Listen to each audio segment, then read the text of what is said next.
السلام علیکم دوستو، ویڈیو دیکھنے سے پہلے ہمارے اس چینل کو سبسکرائب کر لیں اور نیچے موجود بیل آئیکن کو ضرور کلک کر لیں تاکہ ہماری ویڈیوز باقاعدگی سے آپ کے پاس پہنچتی رہیں۔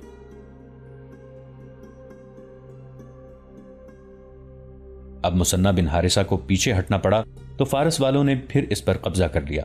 عجیب بات یہ ہے کہ وہاں کے لوگ مسلمانوں کے وفادار ہی رہے اور انہوں نے بغاوت نہ کی۔ مثنہ خاصا عرصہ وہاں رہے تھے۔ یہ مسلمانوں کے حسن سلوک کے اثرات تھے کہ ان کی اپنی حکومت واپس آئی تو انہوں نے اس حکومت کو قبول نہ کیا۔ بہرحال فارس کی شاہی حکومت نے وہاں اپنا حاکم مقرر کر دیا جس کا نام مرزبان تھا۔ مرزبان کی ایک نوجوان بیٹی تھی جس کا نام افشاں تھا۔ تاریخ نویسوں نے اسے بہت ہی خوبصورت اور متناسب قد کاٹ والی لڑکی لکھا ہے۔ وہ ایک درباری موسیقار کو دل دے بیٹھی۔ وہ کوئی جوان سال اور خبرو آدمی تھا۔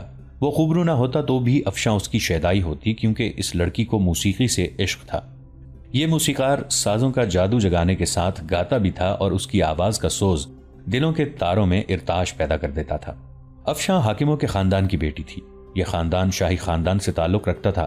اس وقت افشاں مدائن میں تھی جب اس نے محسوس کیا تھا کہ اس موسیقار کے ساتھ اس کا کوئی روحانی تعلق ہے۔ یہ تعلق ایک کبھی نہ ٹوٹنے والا رشتہ بن گیا اور چھپ چھپ کے ملنے کا سلسلہ چل نکلا۔ اتنے بڑے حاکم کی بیٹی کی شادی درباری موسیقار کے ساتھ نہیں ہو سکتی تھی۔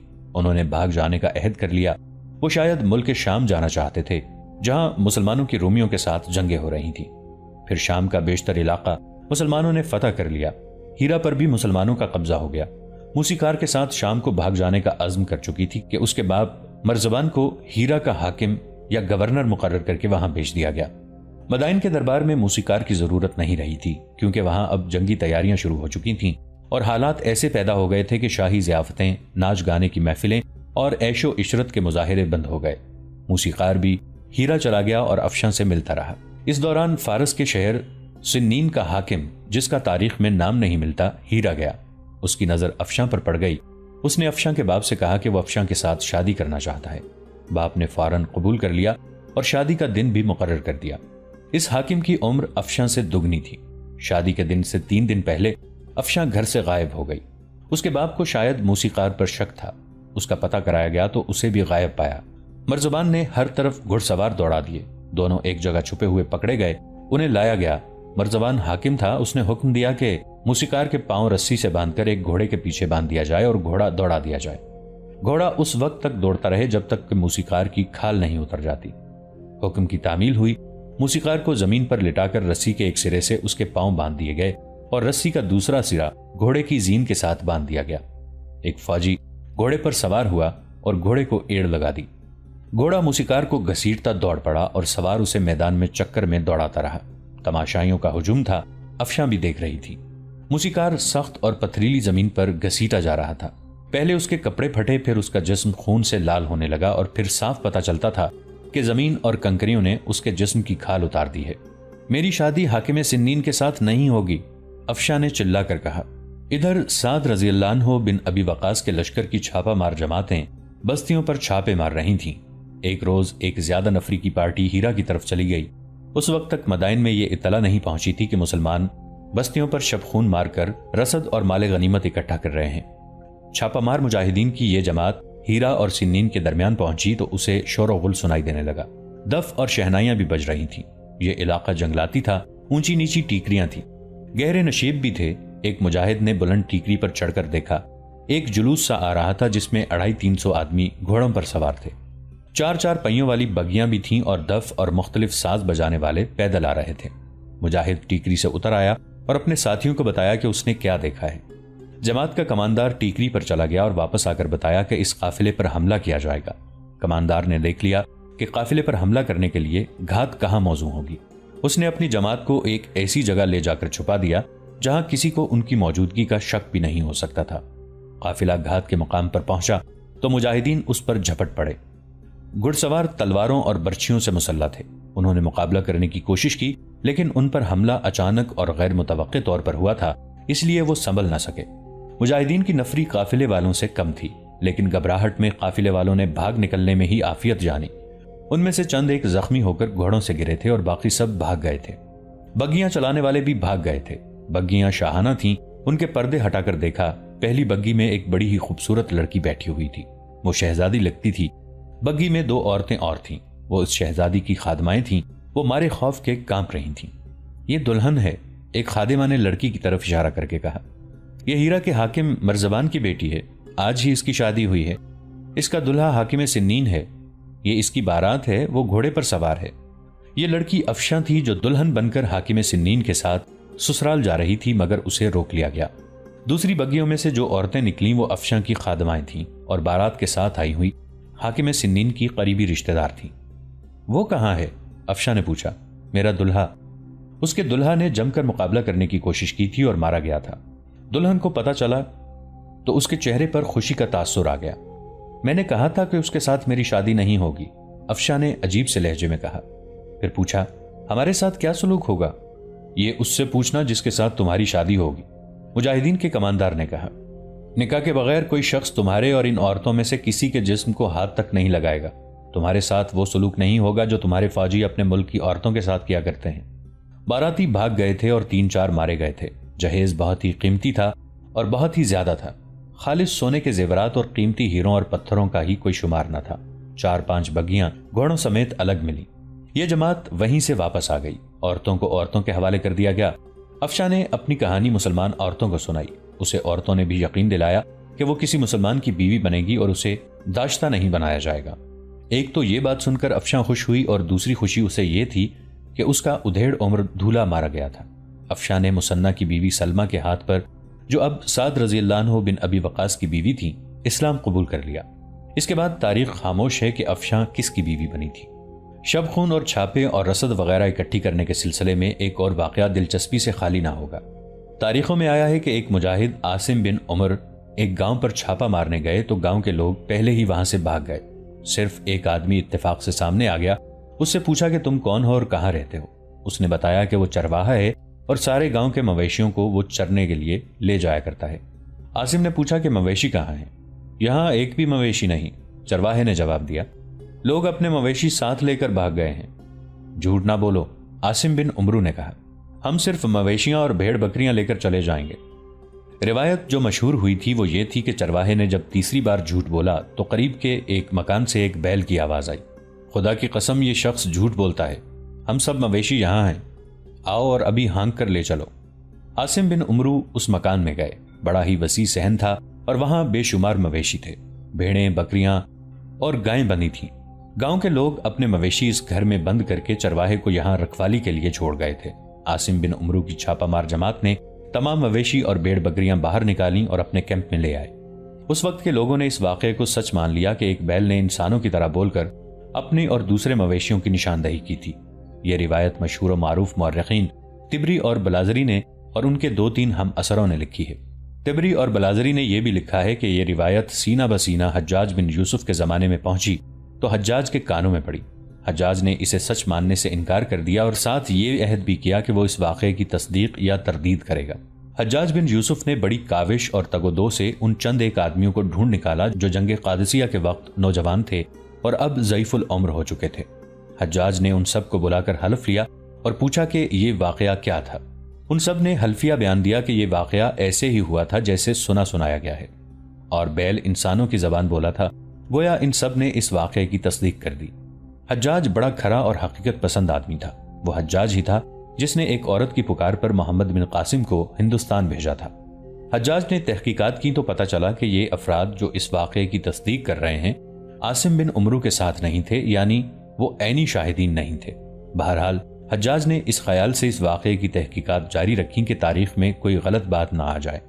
آخر راز یہ کھلا کہ جب چرواہا باہر کھڑا جھوٹ بول رہا تھا کہ یہاں کوئی مویشی نہیں، اسی وقت قریبی مکان سے ایک بیل ٹکرایا۔ اس کی دیکھا دیکھی ایک اور بیل ٹکرایا۔ عاصم بن عمرو کے کان کھڑے ہو گئے اور وہ اپنے ساتھیوں کو ساتھ لے کر اندر گئے تو وہاں تمام مویشیوں کو موجود پایا۔ طبری اور بلازری لکھتے ہیں کہ عربی زبان میں اظہاریت اور تشبیہوں کے انداز کچھ شاعرانہ سے ہوتے ہیں۔ ہوا یوں تھا کہ عاصم بن عمرو اتنے زیادہ مویشی اور بھیڑ بکریاں اور دودھ دینے والی گائیں لائے تو انہوں نے خوشی اور ہیجانی کیفیت میں اپنے ساتھیوں کو یوں سنایا کہ چرواہا جھوٹ بول رہا تھا کہ مویشی یہاں نہیں ہیں، تو ایک بیل بول پڑا کہ ہم یہاں ہیں، آؤ اور ہمیں ہانک کر لے جاؤ۔ بیل کے بولنے کا معاملہ یہ تھا کہ بیل ڈکرایا اور مویشیوں کی نشاندہی ہو گئی۔ مسلمانوں کے اتنے زیادہ شب خون اور چھاپے ڈھکے چھپے تو نہیں رہ سکتے تھے۔ یہ 1-2 بستیوں کی بات نہیں تھی، مجاہدین نے کوئی بستی نہیں چھوڑی تھی۔ فارسیوں کو احساس ہو گیا تھا کہ انہیں بغاوت کی سزا دی جا رہی ہے۔ اس کے ساتھ ہی انہیں یہ پریشانی بھی لاحق ہو گئی تھی کہ ان کی فوج کہاں ہے کہ مسلمان دندناتے پھر رہے ہیں۔ اس کا اثر ان لوگوں پر نفسیاتی نوعیت کا ہوا۔ انہوں نے اپنی فوج کی بجائے مسلمانوں کو اچھا سمجھنا شروع کر دیا، جو نہ شراب پیتے تھے نہ ان کی عورتوں پر ہاتھ ڈالتے تھے۔ علامہ شبلی نعمانی نے ایک بستی کا ذکر کیا ہے۔ مسلمانوں کی ایک چھاپہ مار جماعت ایک بستی پر چھاپہ مارنے جا رہی تھی۔ بستی سے کچھ دور یہ جماعت رک گئی۔ شاید چل چل کر مجاہدین تھک گئے تھے۔ بستی سے 2-3 عورتیں دوڑی آ رہی تھیں۔ انہیں معلوم نہیں تھا کہ یہاں مسلمان موجود ہیں۔ مسلمان چھپ کر بیٹھے ہوئے تھے اور سستا رہے تھے۔ عورتیں ان کے درمیان آ گئیں۔ مجاہدین اٹھ کھڑے ہوئے۔ عورتیں اور زیادہ خوفزدہ ہو گئیں۔ ہم ظلم سے بھاگ کر آئی ہیں، ایک عورت نے کہا۔ ہماری اپنی فوج کے 25 آدمی ہمارے گاؤں میں آ گئے ہیں، لوگوں کے گھروں سے شراب منگوا کر پی رہے ہیں اور انہیں جو لڑکی اچھی لگتی ہے اسے الگ لے جا کر خراب کرتے ہیں۔ ایسے لگتا ہے جیسے اس گاؤں پر انہی کی حکومت ہو۔ مجاہدین کی نفری ان فوجیوں کی نسبت خاصی تھوڑی تھی، پھر بھی ان عورتوں کو ساتھ لے کر وہ بستی میں چلے گئے۔ فارس کے فوجی شراب کے نشے میں بدمست تھے اور بستیوں میں انہوں نے ادم مچا رکھا تھا۔ لوگوں نے گھروں کے دروازے بند کر لیے تھے۔ کچھ جوان عورتیں ادھر ادھر بھاگ رہی تھیں۔ مجاہدین نے کسی ایک بھی فوجی کو زندہ نہ چھوڑا۔ اس کا نتیجہ یہ ہوا کہ لوگوں نے مجاہدین کے آگے اناج کی بوریوں کے ڈھیر لگا دیے۔ فارس کا بادشاہ یزدگرد مدائن میں تھا۔ اسے اطلاع ملی کہ کچھ لوگ فریادی بن کر آئے ہیں۔ یزدگرد باہر آ گیا۔ 20-25 معزز قسم کے آدمی باہر کھڑے تھے۔ سب تعظیماً رکوع میں چلے گئے۔ سیدھے ہو جاؤ اور بات کرو، نوجوان یزدگرد نے کہا۔ کیا فریاد لے کر آئے ہو؟ شہنشاہ فارس، ان لوگوں میں سے ایک نے شاہی آداب کی پابندی کرتے ہوئے کہا۔ کسریٰ کی نسل کا اقبال بلند ہو، سورج کے بیٹے، جو بات کرنے آئے ہو وہ کرو، یزدگرد نے غصے سے کہا۔ یہاں کوئی شہنشاہ نہیں، وقت ضائع نہ کرو۔ پھر سن لے شہزادہ یزدگرد، ایک معمر آدمی نے کہا۔ مسلمانوں نے ہمارے گھر خالی کر دیے ہیں۔ یوں معلوم ہوتا ہے جیسے فارس ہمارا نہیں مسلمانوں کا ملک ہے۔ اپنی فوج کا کہیں نام و نشان نہیں اور اپنے فوجی کہیں نظر نہیں آتے۔ اپنے فوجی تو اپنے ہی لوگوں کو پریشان کرتے نظر آتے ہیں۔ ان لوگوں نے بتایا کہ مسلمان کس طرح آتے ہیں اور وہ بستیوں سے کیا کچھ اٹھا لے جاتے ہیں۔ یزدگرد ان لوگوں سے فارغ ہو کر اندر گیا ہی تھا کہ اسے اطلاع دی گئی کہ حاکم ہیرا مرزبان آیا ہے۔ یزدگرد نے اسے اندر بلا لیا۔ تمہارا چہرہ بتا رہا ہے کہ تم کوئی اچھی خبر نہیں لائے، یزدگرد نے کہا۔ میں اپنا چہرہ کسی کو دکھانے کے قابل نہیں رہا شاہ فارس، مرزبان نے کہا۔ عرب کے یہ ڈاکو میری بیٹی کو اٹھا لے گئے ہیں، اس کا جہیز بھی لے گئے ہیں۔ بارات کے ساتھ معزز گھرانوں کی 30 عورتیں تھیں، انہیں بھی لے گئے ہیں۔ میں نے جسے داماد بنایا تھا اسے قتل کر گئے ہیں۔ مورخ لکھتے ہیں کہ یزدگرد نے اس سے آگے کچھ نہ سنا۔ غصے سے اٹھا، لمبے لمبے ڈگ برتا، کچھ دیر کمرے میں ٹہلا، رکا اور مرزبان کی طرف دیکھا۔ تم واپس ہیرا چلے جاؤ، یزدگرد نے کہا۔ میں عرب کی ساری بیٹیاں اٹھوا دوں گا، رستم کو بلاؤ۔ حاکم ہیرا مرزبان چلا گیا۔ رستم افواج فارس کا کمانڈر ان چیف تھا اور اسے کلی اختیارات حاصل تھے۔ ان حالات میں جب مسلمان عراق میں دندناتے پھر رہے تھے اور ان کے خوف سے بستیاں خالی ہوئی جا رہی تھیں، سب کی نظریں رستم پر لگی ہوئی تھیں۔ یزدگرد سے لے کر ایک عام اور غریب فارسی تک یہی کہتے تھے کہ رستم ہی مسلمانوں کو فارس سے نکال سکتا ہے اور رستم ہی عرب پر یلغار کر کے اسلام کا خاتمہ کر سکتا ہے۔ لوگوں کی نظریں تو رستم پر لگی ہوئی تھیں، لیکن رستم کی نظریں اس ذائچے پر لگی ہوئی تھیں جو اس نے علم نجوم اور جوتش کی مدد سے بنایا تھا۔ پہلے ایک باب میں ہم نے بتایا ہے کہ رستم علم نجوم اور جوتش میں دسترس رکھتا تھا۔ بعض مورخین نے لکھا ہے کہ وہ علم نجوم کا ماہر تھا اور اس کا تیار کیا ہوا ذائچہ اور اس کی پیشگوئی کبھی غلط نہیں نکلی تھی۔ فارس کے انجام کے متعلق اس نے صاف کہہ دیا تھا کہ اچھا نہیں بلکہ بہت برا ہوگا۔ جس وقت حاکم ہیرا مرزبان یزدگرد کے آگے اپنی بیٹی کا رونا رو رہا تھا، اس وقت رستم کے پاس پوران دخت اور اس کی بیوی بیٹھی ہوئی تھی۔ وہ ذائچہ سامنے رکھے انہیں بتا رہا تھا کہ فارس کا انجام اچھا نہیں ہوگا۔ کیا تمہیں یقین ہے کہ تم نے ذائچہ صحیح بنایا ہے؟ پوران دخت نے پوچھا۔ اور اگر یہ ذائچہ صحیح ہے، رستم کی بیوی نے کہا، تو اس کا انجام بدل دینے کا کوئی طریقہ نہیں؟ عامل ہیں، جادوگر ہیں؟ نہیں، رستم نے جواب دیا، یہ انجام ستاروں کے زیر اثر ہے۔ میں ستاروں کے سفر کے راستے نہیں بدل سکتا۔ میں کسی ستارے کو ایک برج سے نکال کر اپنی مرضی کے برج میں نہیں ڈال سکتا۔ ہاں پوران، میرا ذائچہ بالکل صحیح ہے۔ یہ میں نے آج پہلی بار نہیں بنایا۔ جب تم تخت نشین ہوئی تھی تو میں نے ذائچہ تیار کیا تھا، ستاروں کے راستے اچھی طرح دیکھے تھے، اس وقت بھی مجھے یہی جواب ملا تھا۔ اتنے میں یزدگرد کے قاصد نے آ کر اسے کہا کہ شاہ فارس بلاتے ہیں۔ ابھی آتا ہوں۔ رستم نے قاصد کو رخصت کر کے پوران اور بیوی سے کہا، میں جانا چاہتا ہوں۔ میں جانتا ہوں یزدگرد مجھے کیوں بلا رہا ہے۔ مجھ تک خبریں پہنچ چکی ہیں کہ عربی ہماری بستیوں میں لوٹ مار کر رہے ہیں۔ میں یہ بھی جانتا ہوں کہ عربوں سے ہماری جنگ قادسیہ کے میدان میں ہوگی اور یہ بڑی ہولناک جنگ ہوگی۔ عربوں کی تعداد زیادہ سے زیادہ 40,000 ہوگی اور ہماری فوج کی نفری 1.25 ہوگی، لیکن آگے اندھیرا ہے۔ کیا یزدگرد کو بتا دو گے کہ نہیں؟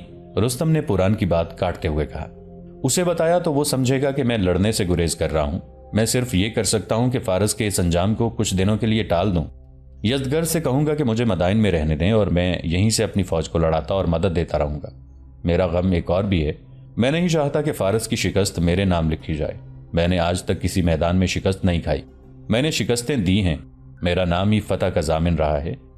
میں کیسے برداشت کر لوں کہ ہونے والی عبرتناک شکست میرے کھاتے میں ڈال دی جائے؟ ایک تو یہ حقیقت ہے جو ہر مورخ نے لکھی ہے کہ رستم جنگ کو ٹالنا چاہتا تھا۔ جنگ کو ٹالنے کی دوسری وجہ اس کا وہ وعدہ بھی تھا جو اس نے شیریں کے ساتھ کیا ہوا تھا۔ اس نے شیریں سے کہا تھا کہ وہ جنگ کو ٹالے گا۔ شیریں کے عزائم یہ تھے کہ وہ اپنے بیٹے شیرویہ کے قتل کا انتقام لینا چاہتی تھی اور اس کا ارادہ ملکہ بننے کا بھی تھا۔ اس نے رستم کو ایک خزانے کا اور وزیر اعظم کے رتبے کا لالچ بھی دیا تھا۔ رستم یزدگرد کے محل کو روانہ ہو گیا۔ کیا اس میں کوئی شک ہے کہ عجم کے سب سے بڑے جنگجو اور جرنیل آپ ہیں؟ یزدگرد نے رستم سے کہا۔ صرف آپ ہیں جو ان عربی قزاقوں کو اپنے ملک سے نہ صرف یہ کہ نکال سکتے ہیں بلکہ ایک ایک سپاہی اور سالار کو کاٹ سکتے ہیں۔ لیکن میں حیران ہوں کہ تمام تر فوج کے کماندار اعلیٰ آپ ہیں اور یہ نہیں دیکھ رہے کہ ملک میں کیا ہو رہا ہے۔ فوج تیار ہے، آپ فوراً عرب کے ان مسلمانوں کو تباہ کرنے کے لیے نکلیں، اور میں آپ سے توقع رکھتا ہوں کہ آپ مدینہ کو بھی فتح کر لیں گے۔ شہنشاہ فارس، رستم نے کہا۔ نہیں رستم، یزدگرد نے کہا، میں آپ کا بچہ ہوں، مجھے شہنشاہی آپ نے دی ہے، آپ مجھے شہنشاہ فارس نہ کہیں۔ پہلے اس خطرے کو ختم کریں جو مدائن تک پہنچ رہا ہے۔ اگر اپنے آپ کو آپ بچہ اور مجھے اپنا باپ یا استاد سمجھتے ہیں تو میری بات ذرا توجہ سے سنیں۔ رستم نے کہا، مجھے مدائن میں ہی رہنے دیں، میں قاصدوں کے ذریعے میدان جنگ کو اپنے ہاتھ میں رکھوں گا، فوجوں کی تقسیم میں خود کر لوں گا، لیکن اس کی کوئی وجہ ہونی چاہیے۔ یزدگرد نے کہا، فارس کی بھلائی شاید اسی میں ہے کہ میں میدان جنگ میں نہ جاؤں۔ رستم نے کہا، میں جنگ میں تاخیر کو بہتر سمجھتا ہوں، میں مدائن سے دستے بھیجتا رہوں گا اور عربوں کو چھوٹی چھوٹی لڑائیوں میں مصروف رکھوں گا۔ وہ اپنے ملک سے بہت دور آ گئے ہیں، انہیں کمک اور رسد نہیں ملے گی، وہ کمزور ہوتے جائیں گے اور جب تک میں جنگ میں شریک نہیں ہوں گا عربوں پر میرا رعب قائم رہے گا۔ مورخوں نے لکھا ہے کہ یزدگرد نے رستم کے اس استدلال کو تسلیم کر لیا اور رستم مطمئن ہو گیا، لیکن مدائن میں یہ خبریں لوگوں کی فریادیں بن کر پہنچتی رہیں کہ مسلمانوں کی لوٹ مار اور قتل و غارت پہلے سے زیادہ ہو گئی ہے۔ یزدگرد نے کچھ دنوں بعد ایک بار پھر رستم کو بلایا اور کہا کہ وہ فوج لے کر مدائن سے نکلے اور مسلمانوں کے مقابلے میں جائے۔ مجھے مدائن میں رہنے دیں، رستم نے کہا۔ جالینوس کو بھیج دیں، اگر جالینوس نے مسلمانوں پر قابو پا لیا تو خطرہ ختم ہو جائے گا، اگر جالینوس ناکام رہا تو ہم دوسرے جرنیل کو بھیجیں گے، پھر تیسرے کو، اور اسی طرح ہم دشمن کو کمزور کرتے رہیں گے۔ یزدگرد نے یہ استدلال بھی تسلیم کر لیا اور جالینوس کو بلا کر کہا کہ وہ کچھ دستے لے کر جائے اور مسلمانوں کو ختم کرے۔ تاریخ دان ولیم سکاٹ لکھتا ہے کہ جالینوس نے یزدگرد کو بتایا کہ مسلمانوں کے خلاف وہ پہلے بھی لڑ چکا ہے، انہیں اس طرح ختم کرنا بہت مشکل ہے۔ ہمارے پاس فوج تیار ہے، جالینوس نے کہا، ہمیں ایک ہی بار جنگ لڑنی چاہیے، ہمارے پاس اتنی زیادہ فوج ہے کہ مسلمان اتنی زیادہ تعداد کو تصور میں نہیں لا سکتے، رستم کو باہر نکلنا چاہیے۔ یزدگرد جوشیلا نوجوان تھا، اس میں اتنی سوجھ بوجھ نہیں تھی کہ رستم اور جالینوس جیسے گھاگ جرنیلوں کی چالیں سمجھ سکتا۔ جالینوس پہلے ہی مسلمانوں سے شکست کھا چکا تھا اور وہ میدان سے بھاگا تھا اور وہ اب اتنی خطرناک ذمہ داری لینے سے ڈر رہا تھا۔ یزدگرد 2 دن کوئی فیصلہ نہ کر سکا۔ تیسرے روز اس کے پاس مختلف علاقوں کے جاگیرداروں اور رئیسوں اور ایسے معززین کا بہت بڑا وفد آ گیا جس کا لوگوں پر اثر و رسوخ تھا اور جن کے اشاروں پر لوگ جانیں قربان کرنے کے لیے تیار ہو جاتے تھے۔ شہنشاہ فارس، وفد کے لیڈر نے کہا، آپ بھولے نہیں ہوں گے کہ پوران دخت کو ہم نے تخت سے اٹھایا اور آپ کو بٹھایا تھا۔ ہم نے اپنے جرنیلوں سے کہا تھا کہ اپنے اختلافات ختم کرو اور فارس کو مسلمانوں سے بچاؤ ورنہ ہم آپ کے خلاف بغاوت کر دیں گے۔ آپ کو معلوم ہے کہ مسلمان پورے عراق میں چھا گئے ہیں اور منمانی کرتے پھر رہے ہیں۔ یہ تو ہو نہیں سکتا کہ آپ کو معلوم نہ ہو، اور ہم کیسے مان لیں کہ ہمارے قابل فخر جرنیل رستم کو معلوم نہ ہو؟ ہم حیران ہیں کہ آپ کی اور ہمارے جرنیلوں کی غیرت کو کیا ہو گیا ہے۔ تم لوگ فکر نہ کرو، یزدگرد نے کہا۔ ہم کیوں فکر نہ کریں؟ وفد میں ایک اور شخص بول پڑا۔ دوستو، آج کے لیے اتنا ہی۔ اسی کہانی کی اگلی قسط کے ساتھ بہت جلد حاضر ہوں گے۔ نیچے کامنٹ سیکشن میں اپنی رائے کا اظہار ضرور کیجیے گا۔ ہمارے اس چینل کو سبسکرائب کر کے نیچے موجود بیل آئیکن کو بھی ضرور کلک کیجیے گا۔ اگلی ملاقات تک کے لیے ہمارا اور آپ کا اللہ نگہبان۔